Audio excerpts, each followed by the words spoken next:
छिंदवाड़ा पचमढ़ी से छिंदवाड़ा आए हम, और छिंदवाड़ा से हम वापस नागपुर के लिए निकल रहे थे। और नागपुर से जैसे निकल रहे थे हम धीरे धीरे, तो हमारे साथ बागड़े बाबा थे ही, और मेरा पति तो गायब हो गया था। उसकी भी चिंता थी कि वो घर पहुंचा कि नहीं। फिर हम घर पहुंचे तो हमें वो देखकर ऐसा उसका बुरा मुंह बना कि वो सोच रहा था कि इसे मार के इसकी लाश लाऊंगा बांध के, और ये तो जिंदा फिर वापस आ गई। अब हंसी की बात ये है कि कहते हैं ना, कोई लाख बुरा चाहे क्या होता है, होता वही है जो मंजूर खुदा होता है। और एक और है कि जिसको अल्लाह रखे, जिसको राम रखे, उससे कौन चखे। तो ऐसी मेरी बेशर्मी ज़िंदगी कि एक तो औरत जात, दूसरा संस्कारों से गढ़ी मढ़ी हुई मैं, अपोजिट तो बोलने का सीखा ही नहीं था, इसलिए इतनी परेशानी झेल रही थी। ठीक है, जैसा भी है सहन करो, जैसा भी है सहन करो, ठीक है आगे देखेंगे। बस ये पद्धति ज़िंदगी से लगी हुई थी, और उसी के कारण धीरे धीरे बच्चे भी बढ़ने लगे थे। और जब हम घर पहुँचे ना, तो आप लोग को विश्वास भी नहीं होगा, हम घर पहुँचे तो बाहर के आंगन में ही एक मंदिर है,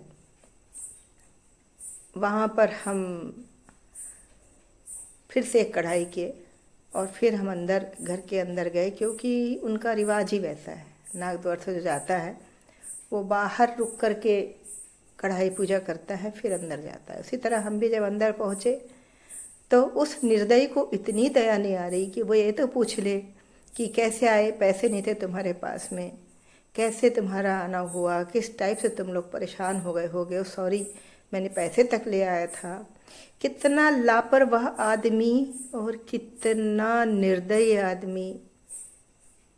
शायद ऐसे बहुत किस्मत वाली महिलाएं होती हैं जिनको ऐसे पति मिलते हैं।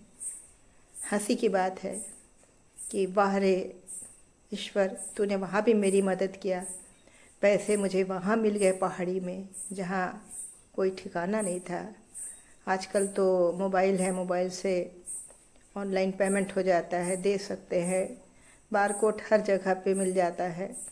लेकिन उस समय तो कुछ भी नहीं था, और इतनी कठिन परिस्थिति में मेरे भगवान ने मेरे को वहाँ मदद किया कि मेरा ही दिया हुआ पैसा जो कभी मैंने दिया था वो वापस करवाता है प्रभु, धन्यवाद। तो ये सारी चीज़ें जो है ना, यही मुझे जो है हिम्मत देती हैं आगे बढ़ने के लिए, और गलत चीज़ों के खिलाफ अब तो मैं आवाज़ उठाती हूँ, क्योंकि मैंने बहुत सहा। कर्ण की बातें, जो हम महाभारत के कर्ण की कह रही हूँ, उनकी बातें जब मैंने पढ़ा कि कर्ण को इतनी तकलीफ़ वो झेल रहा है, ब्लड उसके जांग से निकल रहा है, और परशुराम जी को वो अपना सिराना, गोद का सिराना दे के उनको आराम करवा रहा था। तो इतना खून बह रहा था उसके जांग से कि कोई कीड़ा उसको काट रहा था। वो हिला नहीं, क्योंकि उसे अपनी गुरु की जो निंद्रा थी उसे भंग नहीं होने देना था। और उसके बाद क्या मिला उसको यही सुनने मिला कि तुम इतना कष्ट सहन कर रहे हो, तुम क्षत्रिय हो, और यदि तुम क्षत्रिय हो तो मुझसे झूठ बोले तुमने, और वो पूरा उनका जो विद्या थी वो ख़त्म करवा देते हैं। तो ऐसे ही उसी समय से जब मैंने ये पढ़ा, तब से फिर मैं इसके खिलाफ़ फिर आवाज़ उठाना शुरू की। और मैंने फिर अभी आवाज़ उठाने का मतलब ये नहीं था कि मार रहे, पीट रहे, गाली गलौज दे रहे, ऐसा नहीं। प्रेम से समझाती थी मैं उसको। उसके बाद भी वो आदमी नहीं समझा। 94 की बात मैं आपको बताई हूँ।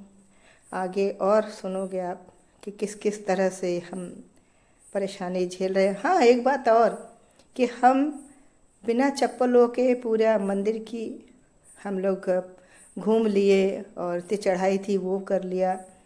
यात्रा हो गई हमारी पैदल, लेकिन हमारे बदन में एक कहीं फोड़ा फुंसी, हाथ छिला छाला कुछ नहीं। और मेरे पति के पैरों में बड़े बड़े फोड़े हो गए थे।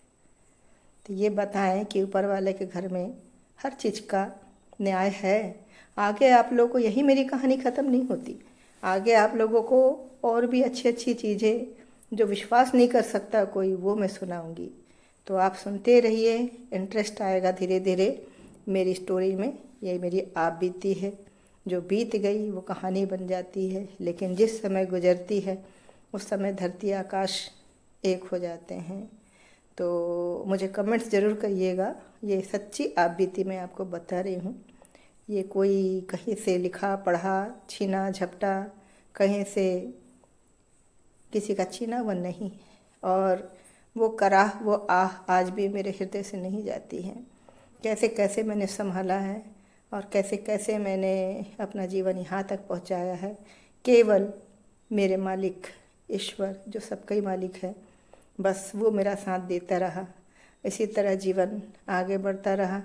और आज का जो स्थिति है, मैं इसीलिए आप लोगों को ये सब कह रही हूँ कि देखिए, हमारी जो मुहिम शुरू हुई है तो उसका नतीजा ये निकला कि न्यूज़ नेशन में हर पाखंडी बाबा को बुला करके उनका अच्छा इंटरव्यू लिया जा रहा है और तरीके से उनकी दुकानें बंद हो रही हैं। तो ये प्रेमाशाही कहीं कुछ नहीं है।